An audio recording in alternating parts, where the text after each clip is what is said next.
हमारे चैनल को सब्सक्राइब करें और बेल आइकन दबाएं।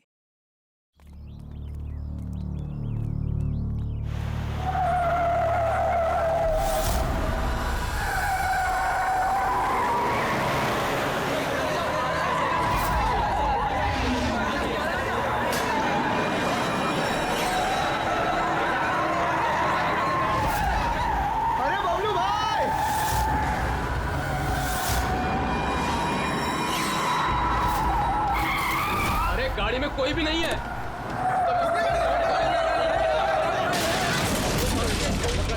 पेड़ से जाके ठोकी थी गाड़ी।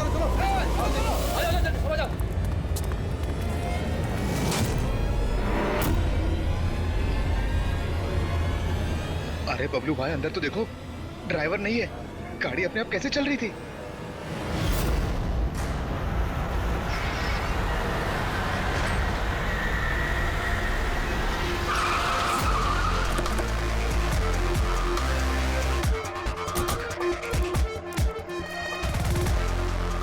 सलाम साहब।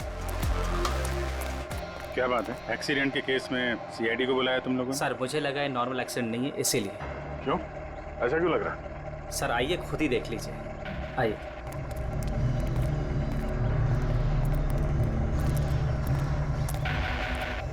सर दरवाजा खुल नहीं रहा था, बड़ी मुश्किल से हमने खोला इसे।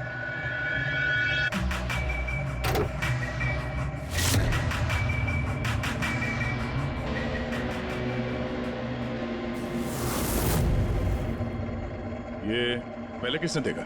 सर इन लोगों ने। मैं देखता हूँ। किसने देखा था पहले? क्या हुआ था? सर ऐसा पहले कभी देखा ही नहीं। गाड़ी में ड्राइवर नहीं था सर। गाड़ी में ड्राइवर नहीं है तो गाड़ी अपने आप चल रही थी। अरे यार साफ साफ बताओ भाई। हाँ सर, गाड़ी में ड्राइवर नहीं दिखाई दिया और गाड़ी जाके सीधे पेड़ से टकरा गई। अरे क्या बात कर रहे हो? गाड़ी के अंदर ड्राइवर है, मना पड़ा है। नहीं सर, सच में गाड़ी में ड्राइवर नहीं था, नहीं तो ये गाड़ी मेरी भी गाड़ी को टकराते हुए बच गई। लाश की हालत से तो लगता है कि गाड़ी काफी स्पीड में थी। सर गाड़ी बहुत स्लो थी, लेकिन इतनी स्लो में कोई मर कैसे सकता है? गाड़ी भी ऑटोमेटिक है, हर चीज ऑटोमेटिक है, सेफ्टी डिवाइस भी ठीक है।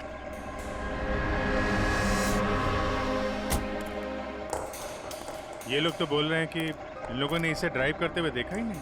अच्छा, तो हो सकता है ये ड्राइवर पहले से घायल हो, जिसकी वजह से ये ड्राइविंग सीट से फिसल के स्टीयरिंग के नीचे जो जगह वहां पे सरक गया और उसके बाद ही एक्सीडेंट हुआ हो। शायद इसीलिए नहीं दिखा होगा।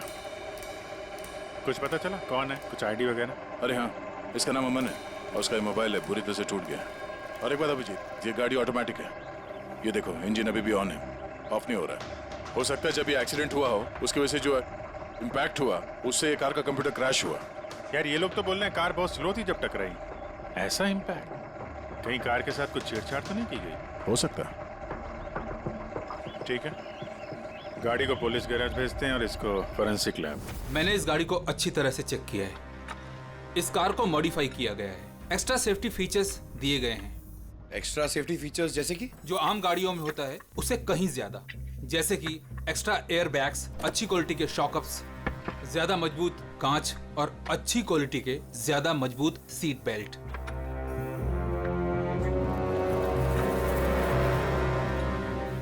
ये देखो, निकोटीन पैच। Nicotine patch? ये तो सिगरेट छोड़ने के काम में आता है ना? हम गाड़ी के सिस्टम को कंप्यूटर से लिंक कर सकते हैं? जी हाँ मैडम, एक मिनट।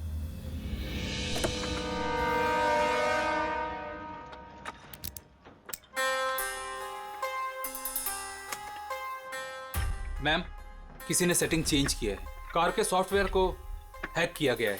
खिड़की के कांच से लेकर ब्रेक तक सब कुछ कोई और कंट्रोल कर रहा था। अगर सब कुछ कोई और कंट्रोल कर रहा था, फिर हादसे के बाद इंजन उसने बंद क्यों नहीं किया? टक्कर की वजह से कार का वायरलेस सिस्टम डैमेज हो गया था, इसलिए कार बंद नहीं हुई। गाड़ी को हैक किया गया? मतलब ये एक्सीडेंट नहीं है, ये तो मर्डर है।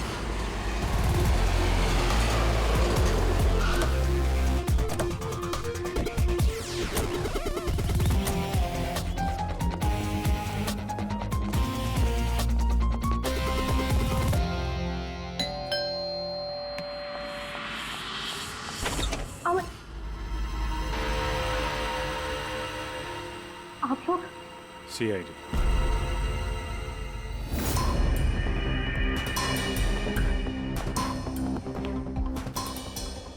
इस आदमी पर कोई टैंकर चढ़ गया था क्या?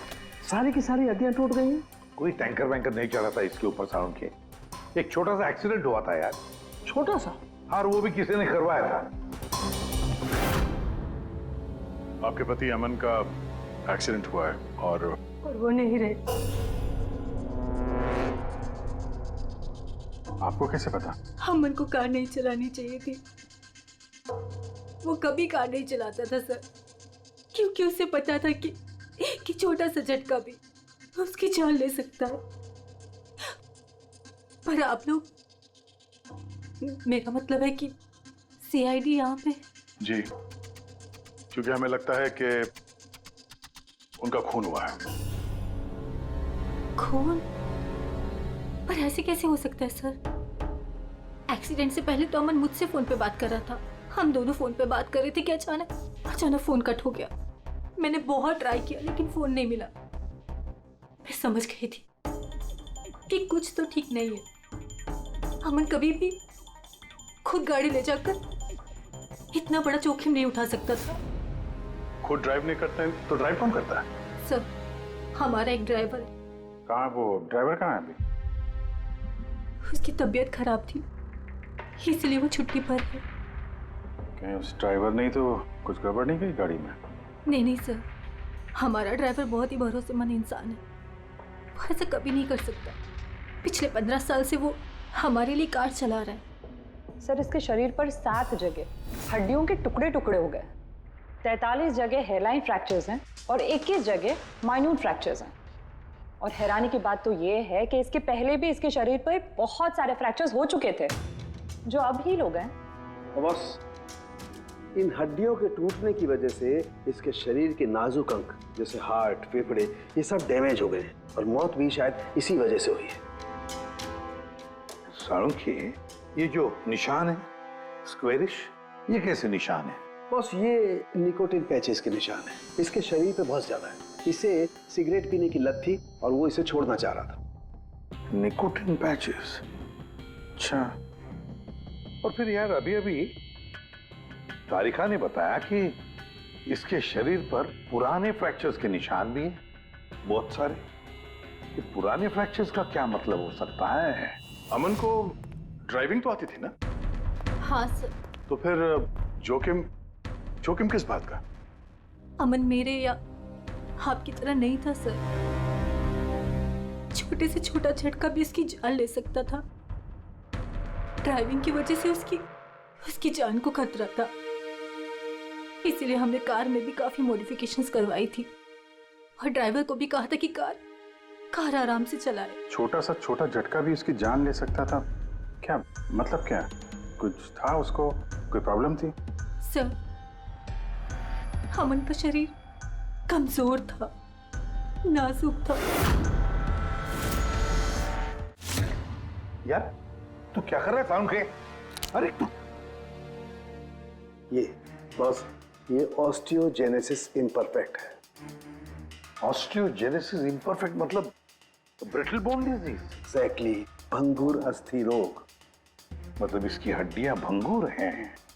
और इसीलिए बॉस, इसकी हड्डियों को अगर जरा सा भी झटका लगे तो चकनाचूर हो सकती हैं। 25 से ज्यादा बार उसके फ्रैक्चर्स हो चुके थे। हमेशा खतरा रहता था उस पे।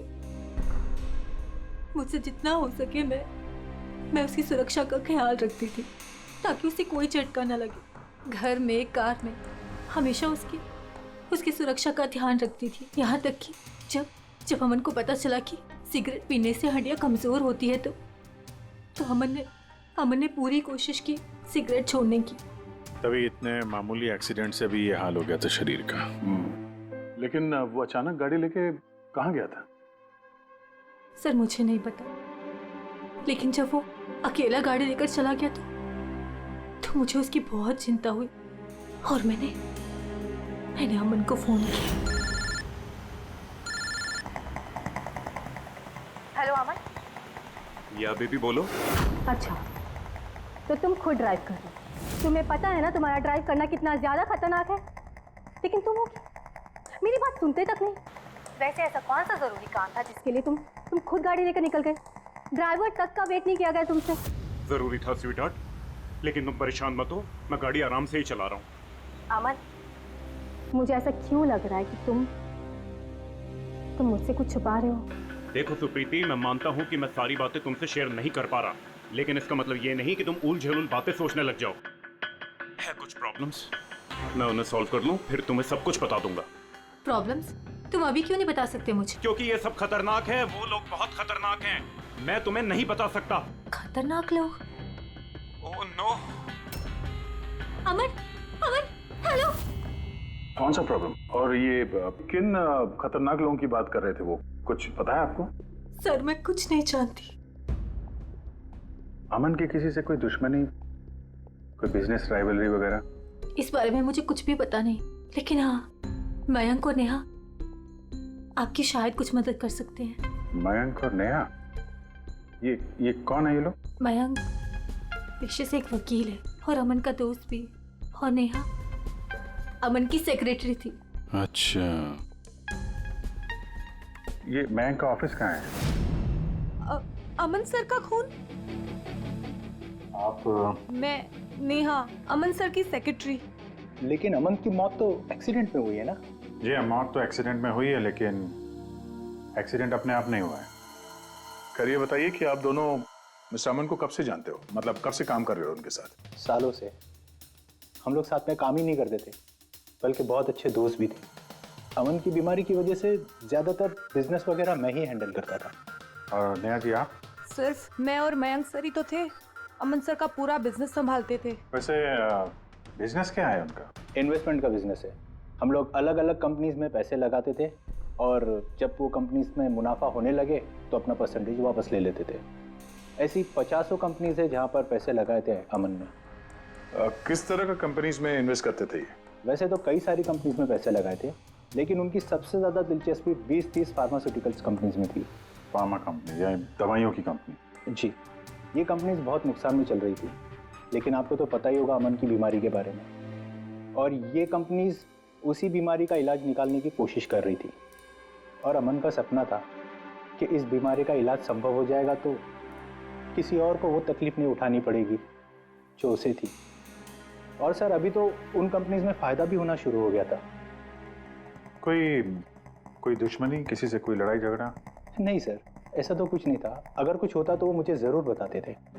अमन की वाइफ का कहना है कि पिछले कुछ दिनों में वो परेशान लग रहा था। आपको जानती? परेशान तो थे, मगर मुझे कुछ बताया नहीं।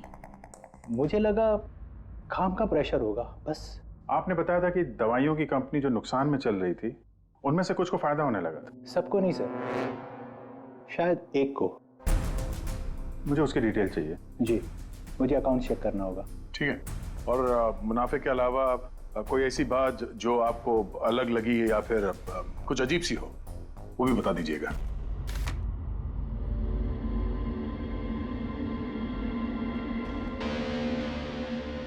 ये जादव है सर, अमन का ड्राइवर। काफी परेशान लग रहा है वो।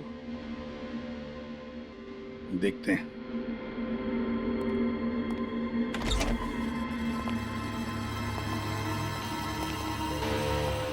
जादव? जी सर। अमन के ड्राइवर है ना? जी सर। क्यों, छुट्टी पर क्यों गए थे तुम? साहब, बीमार हूँ और अमन सर ने मुझे खुद छुट्टी दिया था। मिस्टर अमन को तुम ही लेके जाते थे ना? जी मैडम, अमन सर मेरे साथ ही जाते थे। कभी वो कोई टैक्सी वगैरह नहीं लेते थे। तो फिर तुम तो हमें बता सकते हो कि अमन साहब कहाँ कहाँ जाते थे, है ना? जी जी। ये देखो जादव, ये जगह पर उनकी मौत हुई थी। अब ये जो रास्ता है, ये कहाँ पर जाता है, या फिर वो इस रास्ते पर कहाँ जा रहे थे, ये तुम्हें पता है? मुझे नहीं पता है। देखो, हमें पता है कि तुम इसके बारे में जानते हो। तुम्हारी भलाई इसी में है कि सीधे सीधे बता दो। जी मैडम। सुप्रीति मैडम से कुछ कहिएगा मत। वो सड़क के कुछ दूर पे एक मोटेल है, वहां हमेशा वो बार बार जाते थे। मोटेल में बार बार जाते थे? क्यों, इससे मिलने जाते थे? जी साहब, एक मैडम थी,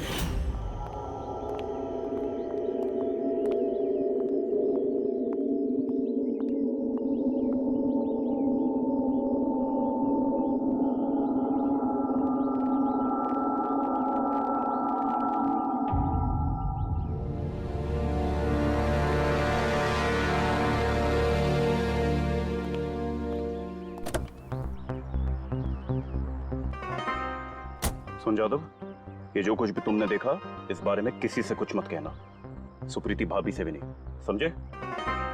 ओके? जी सर। मैडम थी, मतलब अमन का उस औरत के साथ चक्कर चल रहा था। जी छोटी मुंह बड़ी बात, साहब छुप छुप के उस मैडम से अगर मिलते थे तो इसका मतलब तो यही निकलता है। अमन उस औरत से मिलने जा रहा था जब ये हादसा हुआ। तो हो सकता है वो औरत अब भी वहीं पर हो, उसी मोटल में। चलकर मिलना पड़ेगा इस औरत से।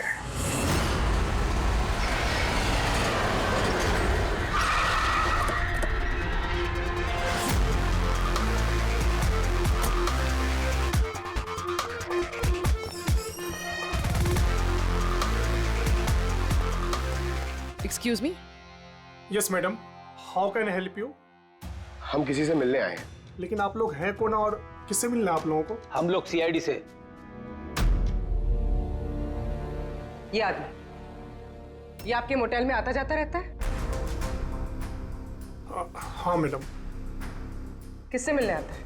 हमारे होटल के रूम नंबर 305 में एक मैडम रुकी हुई है, रूही। वो उनसे अक्सर मिलने आता रहता है। 305? यस सर, वो अभी चेकआउट करने वाली है। ये रूही हाथ से निकलनी नहीं चाहिए। कहाँ से जाना है? सर यहाँ से लेफ्ट। पंकज, स्टेयरकेस से जाओ, हम दोनों लिफ्ट से जाते हैं।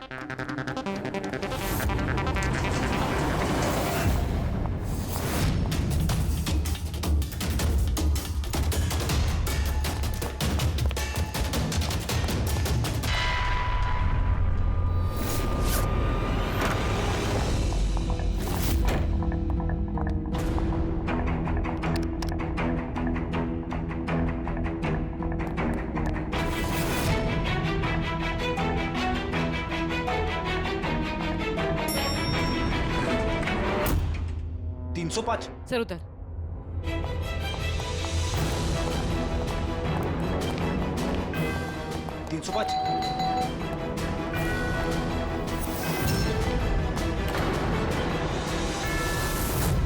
रूही?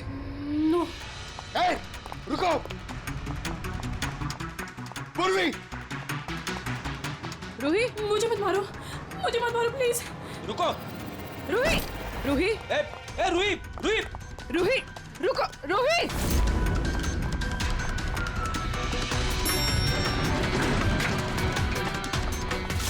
रुक जा। रूही, रुको। रुक जा। रूही, मार दो मुझे, लेकिन तुम लोग भी बच नहीं पाओगे। तुम लोगों का सच सबके सामने आ ही जाएगा। सच? कौन सा सच? मैं सब जान चुकी हूँ तुम लोगों के बारे में, सब जान चुकी हूँ। क्या बोल रही हो तुम? तुम्हें ऐसा क्यों लगता है कि हम तुम्हें मारेंगे? आओ। कौन सा सच? रूही, हम सीआईडी से। सीआईडी? चलो मान लिया रूही कि तुमने कुछ नहीं किया, लेकिन अगर तुमने कुछ नहीं किया तो वहां से भागी क्यों? मुझे लगा कि ये लोग मुझे मारने आए हैं। इसका मतलब कोई है जो तुम्हें मारना चाहता है? जी, वही लोग जिन्हें हम एक्सपोज करने वाले थे। उनके खिलाफ हमारे पास सारे सबूत थे। कौन लोग और कैसे सबूत? हाँ, बताओ।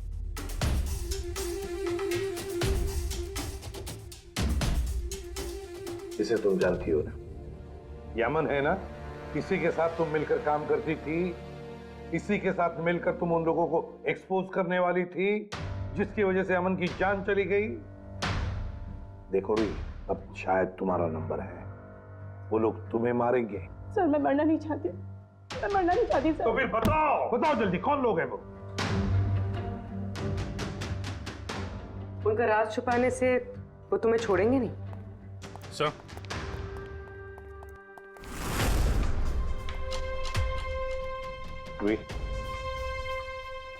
ये लो पानी पी लो, पियो। और मैंने जो कहा ठंडे दिमाग से सोचो, अपने बारे में सोचना जरूर। मैं आता हूं।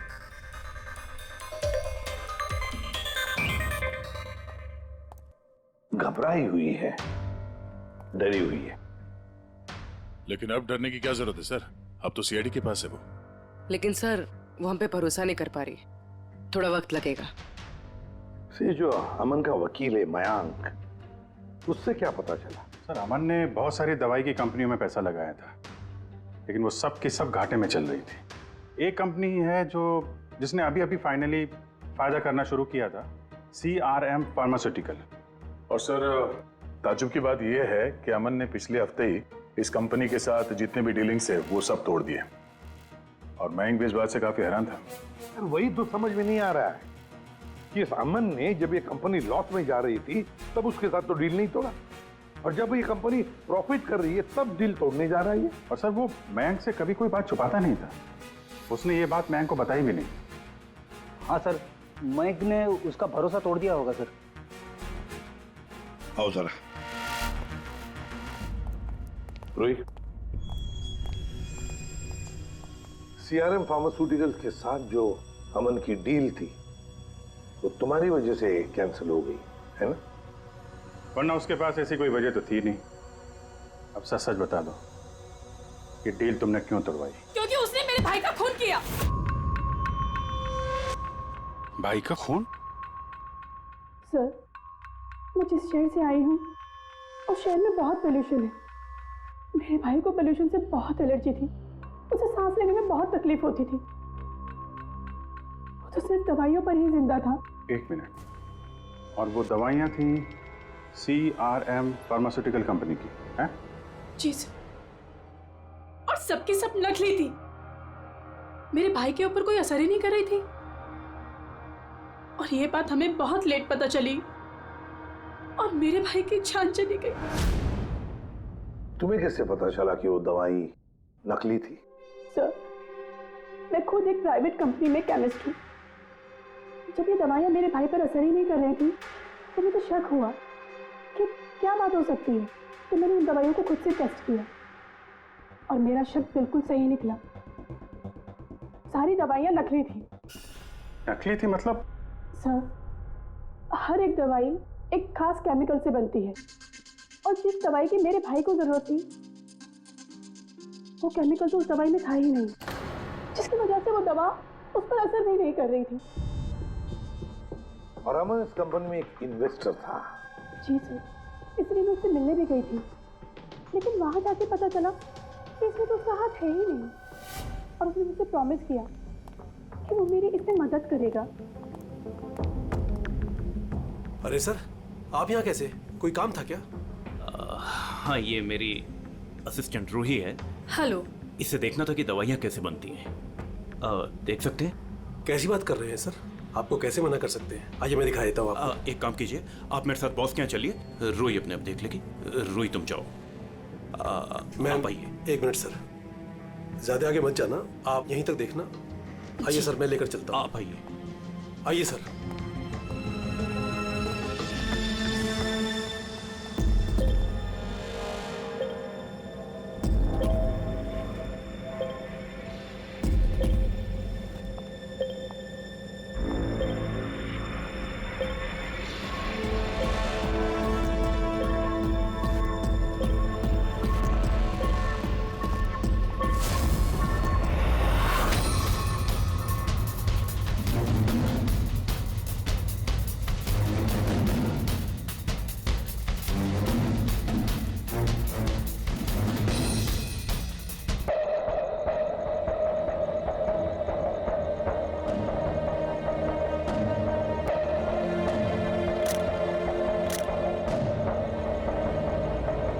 ये तो वही केमिकल है, लेकिन ये लोग यहाँ से बाहर क्यों लेके जा रहे हैं? फिर हमने सारे सबूत जुटा लिए थे और सारे सैंपल्स भी टेस्ट किए थे। एक बात तो पक्की है कि सामन की मौत और CRM फार्मास्यूटिकल्स का कोई ना कोई संबंध जरूर है। कुछ ना कुछ तो गड़बड़ जरूर है। बॉस, इतनी सुरक्षित कार होने के बावजूद इसकी हड्डियां कैसे टूटी ये पता चल गया। अच्छा सर, अमन के खून में से हमें एक ऐसा केमिकल मिला है जिससे एपिलेप्टिक फिट्स आते हैं, मिर्गी का दौरा। माय गॉड, यार अमन को तो ब्रिटल बोन डिजीज था। मिर्गी का दौरा आ जाके वो गिर जाता, उसकी हड्डियां टूट जाती। इसी की वजह से इसकी मौत हुई है। ओह, तो मतलब जिसने भी ये किया वो जानता था अमन के ब्रिटल बोन्स डिजीज के बारे में। उसे बड़े चालाकी से उसका नाजायज फायदा उठाया। पहले उसने अमन की गाड़ी का कंप्यूटर हैक किया और फिर एक्सीडेंट से पहले उसे उस केमिकल का इंजेक्शन दिया जिसकी वजह से उसे मिर्गी का झटका आ जाए। उसे मालूम था अमन किसी भी हालत में बच ही नहीं सकता। अगर मिर्गी का झटका आ जाता तो वो गिर जाता, जिसकी वजह से उसकी हड्डियां टूट जाती और वो मर जाता। अगर उसमें से भी बचता तो कार के एक्सीडेंट में से तो बच ही नहीं सकता था वो।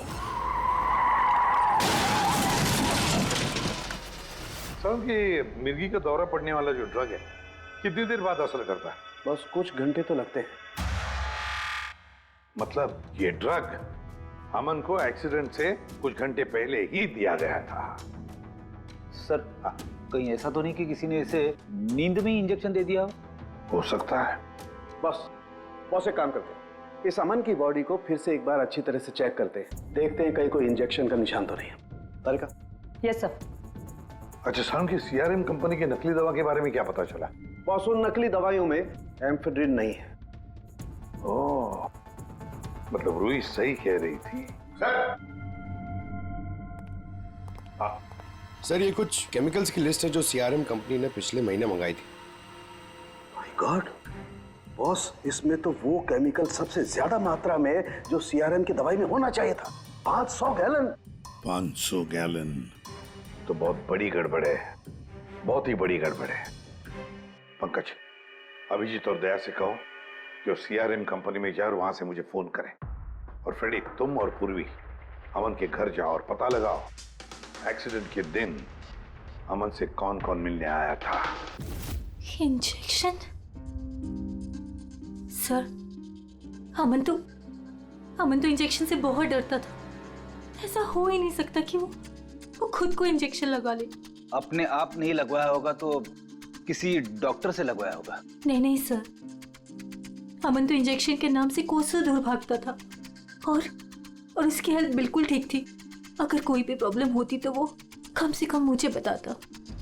किसी और से नहीं लगवाया, खुद नहीं लगाया, तो फिर वो केमिकल उसके खून में पहुंचा कैसे? अच्छा बता सकती है, घर से निकलने से पहले अमन किस किस से मिला? मयंक और नेहा आई थी उससे मिलने। और हाँ मैम, एक आदमी आया था अचानक से, जसवंत। अब जसवंत? ये जसवंत कौन है? जी, जसवंत सीआरएम कंपनी का सीईओ है और अमन ने उसकी कंपनी में पैसे इन्वेस्ट किए थे।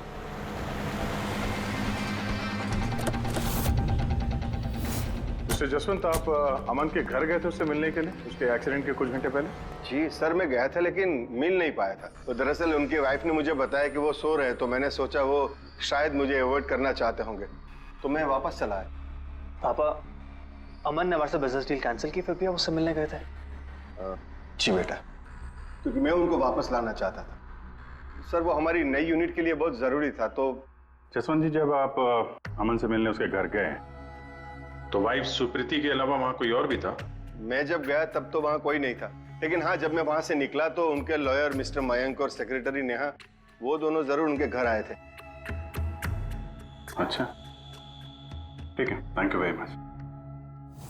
बॉस ये देखो, ये निकोटिन पैच का हिस्सा और यहाँ पर देखो ये इंजेक्शन का निशान।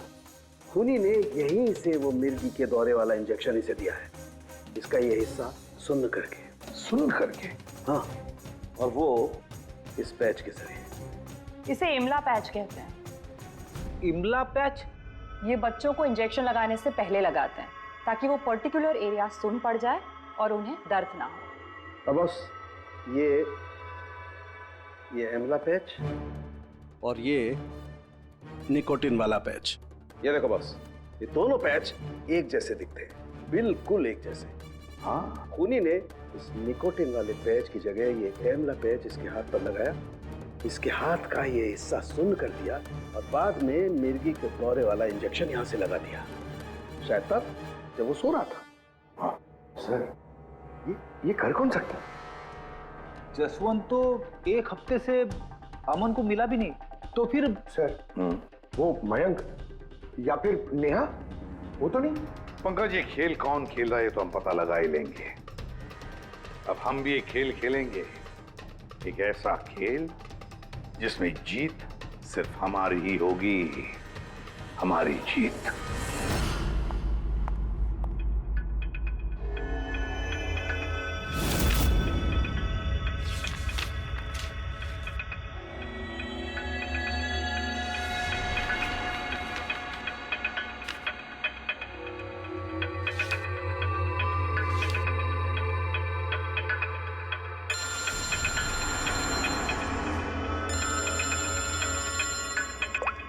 हेलो, मेरा कुरियर तो तुम तक पहुंच गया होगा। कौन है तुम? और ये सब मुझे क्यों भेजा है? तुम लोगों ने अमन को तो मार डाला, लेकिन तुम लोग मुझ तक नहीं पहुंच सकते। अगर तुम लोग चाहते हो कि मैं अपना मुंह बंद रखूं, तो मुझे 5 करोड़ रुपए देने होंगे। ये क्या बकवास कर रही हो? मुझे इन सब के बारे में कुछ नहीं पता। वो तो जब ये सबूत पुलिस तक पहुंच जाएंगे तो तुम्हें खुद ब खुद पता चल जाएगा कि मैं क्या कह रही हूँ और क्या बोल रही हूँ। देखो देखो देखो, मैं कुछ इंतजाम करता हूँ, मुझे थोड़ा सा टाइम दे दो। ठीक है, तुम्हें 2 दिन का वक्त मिलता है, मैं फिर कॉल करूँगी।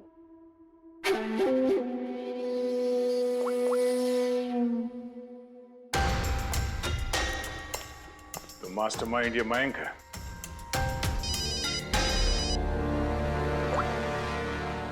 Hello Abhijit sir. सर मैं मयंक बोल रहा हूँ। सर मुझे एक कोरियर आया और एक लड़की का फ़ोन भी आया और उसने मुझसे 5 करोड़ रुपए मांगे, तो मैंने सोचा ये बात आपको बता दूँ। नहीं नहीं, बहुत अच्छा किया तुमने, मैं देखता हूँ। Thanks. Thank you so much. Mayank का फ़ोन था। उसने उस कोरियर रूही के बारे में बताया सर, और उसने ये भी कहा कि उसने जानबूझ के समय मांगा ताकि हम इस तक पहुँच सके। तो ये मयंक नहीं बल्कि कोई और ही है।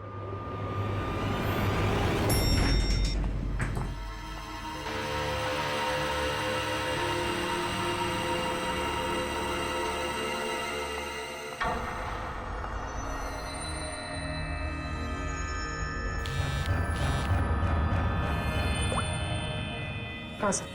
पूरी इसने यहाँ पर नजर रखी है ना तुमने? हाँ सर, वो अभी अभी यहाँ से निकली है। कड़ी नजर रखना पूर्वी, बिल्कुल कड़ी नजर। अपनी नजरों से ओझल मत होने देना उसे। ये नेहा ही हमें उस खूनी तक पहुंचाएगी। सर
सर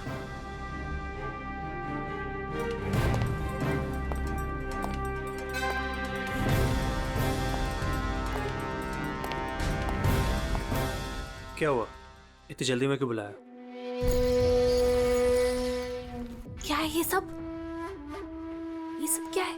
तुमने तो कहा था कि किसी को कुछ पता नहीं चलेगा, फिर हमारे बारे में ये लड़की सब कुछ कैसे जानती है? डोंट वरी बेबी, मैं सब संभाल लूंगा। मैं हूं ना, जैसे उस अमन को ठिकाना लगाया वैसे इस लड़की को भी ठिकाना लगा दूंगा।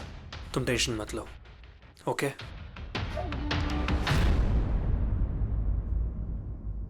पहले हमसे तो निपट लो। You are under arrest, Mr. Ashwin.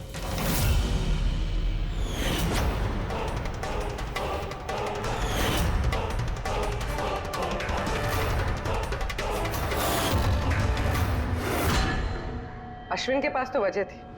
तुमने अपने बॉस का खून क्यों किया? हम दोनों एक दूसरे से प्यार करते। जब मुझे पता चला कि अमन सर सीआरएम फार्मास्यूटिकल की जांच कर रहे हैं, तो ये बात मैंने अश्विन को बता दी ताकि वो लोग अपनी गलतफहमियां दूर कर सके। लेकिन इसने तो अमन को ही दूर कर दिया। क्यों अश्विन? मैं जानता था कि अमन को कुछ समझाने का कोई फायदा नहीं होगा। वो तो हमें जेल भिजवा के ही रहता। तुमने मेरे भाई को मारा, अमन का खून किया, और ना जाने कितने मासूमों की जान ली होगी तुमने अपनी इन नकली दवाइयों से। बिजनेस में बहुत घाटा हो रहा था, नुकसान पे नुकसान हो रहा था। डैड नहीं मानते, इसलिए उनको बिना बताए मैंने केमिकल्स को नॉर्थ इंडिया के प्लांट में भेजना शुरू कर दिया। उससे हम नशा बनाते थे, थोड़ा प्रॉफिट हो ही रहा था। अमन ने सारा खेल बिगाड़ दिया। सिर्फ फायदे के लिए दवाइयों की जगह पे तुम ये जहर बनाने लगे थे, हाँ? मुझे कंपनी की हालत पता थी। मैंने अमन सर को अश्विन से मिलाया था ताकि वो कंपनी में इन्वेस्ट करके उसे डूबने से बचा सके। और अमन खुद को तुम लोगों से बचा नहीं पाया। ये सब कुछ मैंने अपने प्यार के लिए किया। मेरे अलावा कोई ये कर नहीं सकता था, क्योंकि वो अपने निकोटीन पैच मुझे से मंगाते थे।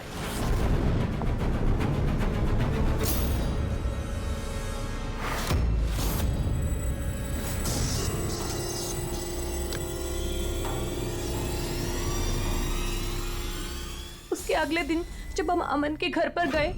अरे आप लोग आ भी गए, पर अमन तो सो रहे हैं। अगर कुछ इम्पोर्टेंट काम है तो मैं जगा देती हूँ। नहीं, कोई बात नहीं, हम इंतजार करेंगे। ओके, मैं अभी आती हूँ।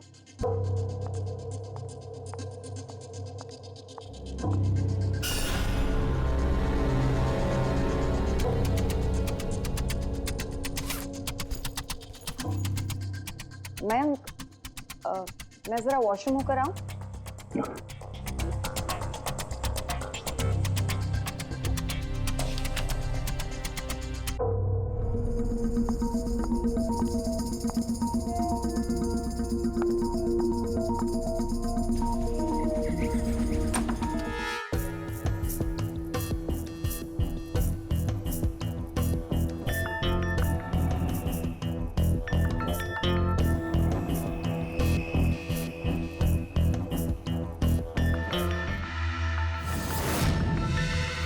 और वो दौरा उसकी कमजोर हड्डियों के लिए जानलेवा बन गया। और तुम चीफ टेक्नोलॉजी ऑफिसर, तुमने रिमोट कंट्रोल से अमन के कार के कंप्यूटर को हैक कर दिया और उसका एक्सीडेंट करवाया। कमाल का दिमाग पाया है तुम लोगों ने, कमाल का दिमाग। काश यही दिमाग किसी अच्छे कामों में इस्तेमाल करते तो देश का भला हो जाता, समाज का भला हो जाता। पर नहीं, तुम्हारे इस टेढ़े दिमाग ने दो मासूम लोगों की जानें ली, और पता नहीं कितने सैकड़ों लोगों की मौतें हुई तुम्हारी इस गलत दवाइयों की वजह से। तुम्हें तो कड़ी से कड़ी सजा होगी, शायद फांसी होगी तुम्हें। For more updates, subscribe to our channel, click the show links and enjoy watching the videos.